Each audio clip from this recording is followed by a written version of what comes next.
Assalamualaikum warahmatullahi wabarakatuh. Perkenalkan, saya Rasali Putri Maryam dengan NIM 2023010093. Di sini saya akan menjelaskan tentang disiplin kelas sebagai proyek tugas. Nah, ada hakikat disiplin kelas. Nah, pengertian disiplin kelas adalah dapat diartikan sebagai ketaatan pada aturan yang diterapkan. Disiplin kelas dapat diartikan sebagai satu, tingkat ketaatan siswa terhadap aturan kelas.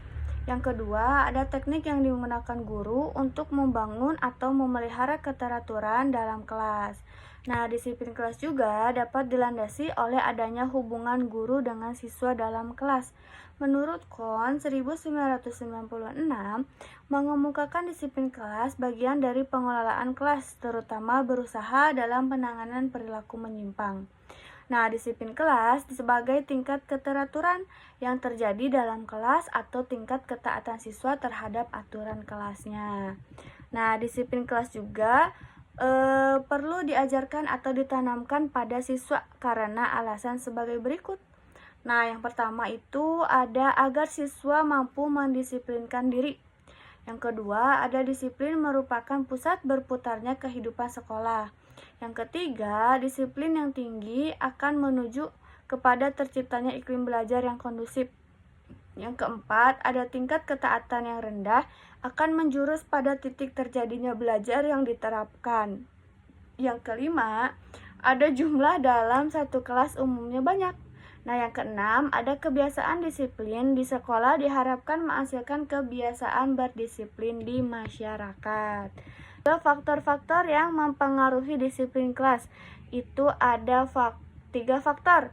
Yang pertama ada faktor fisik. Nah, faktor fisik itu di mana kelas dilandasi oleh interaksi guru atau siswa. Nah, dalam konteks ini maka faktor fisik mencakup guru dan siswa dan ruang kelas. Kondisi guru antara lain tampak dalam penampilannya.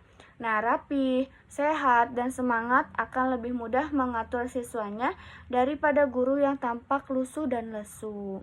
Nah, kondisi fisik siswa yang prima seperti tampak pada penampilannya, serta panca inderanya yang sehat akan memengaruhi ketaatan siswa pada aturan. Kondisi ruang kelas yang mencakup keamanan dan suasana peralatan, serta cara penggunaan alat pelajaran juga memengaruhi tingkat kedisiplinan siswa. Nah, terus yang kedua ada faktor sosial. Faktor sosial ini merupakan kelas masyarakat kecil untuk bersosialisasi dan bergaul untuk guru dan siswa.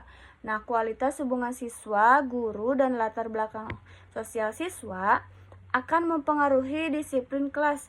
Siswa yang mudah bergaul akan mudah menerima aturan kelas daripada mereka yang menutup diri. Nah, yang ketiga ada faktor psikologis. Faktor psikologis mencakup perasaan, misalnya perasaan sedih, senang, benci, dan lain-lainnya. Dan juga kebutuhan kayak keinginan untuk dihargai, untuk diakui, dan disayang. Nah, siswa yang perasaannya sedih mungkin akan berbeda dengan yang senang, baik di rumah maupun di sekolah gitu. Nah, selain itu, ada strategi penanaman dan penanganan disiplin kelas. Itu ada 3 strategi. Yang pertama, pandangan terhadap penanaman dan penanganan disiplin kelas. Pandangan terhadap disiplin kelas akan menentukan cara guru dalam menanamkan dan menangani disiplin kelas. Pandangan tersebut diantara lain, 1. Ada pandangan yang berfokus pada guru beranggapan bahwa siswa harus mengerjakan apa yang diinginkan oleh gurunya.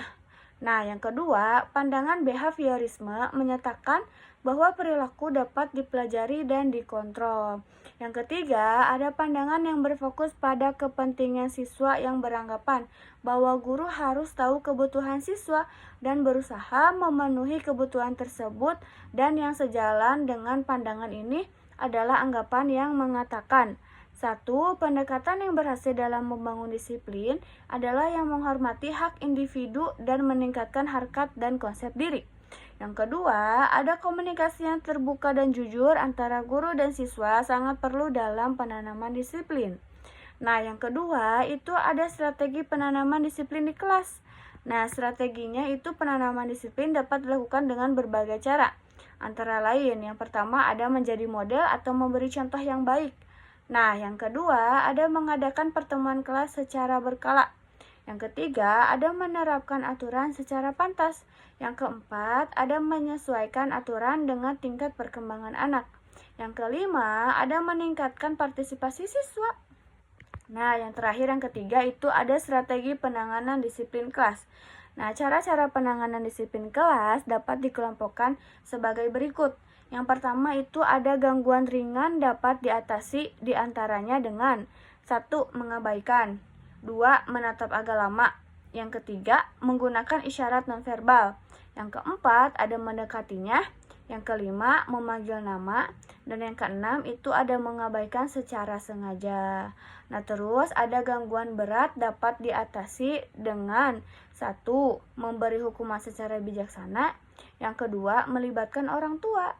Nah, yang ketiga, ada perilaku agresif dapat diatasi oleh ada 5. Yang pertama itu menukar tempat duduk. Nah, yang kedua ada menghindari konfrontasi. Yang keempat, mendinginkan emosi atau suasana. Yang keempat, menghindari kata-kata kasar. Yang kelima, konsultasi dengan pihak lain. Nah, mungkin itu cukup sekian dari saya. Ada kesimpulannya. Kesimpulannya itu, disiplin kelas adalah kondisi yang tercipta karena adanya kepatuhan siswa terhadap peraturan tata tertib yang berlaku di dalam kelas, baik yang dibuat sendiri maupun yang ditetapkan sekolah.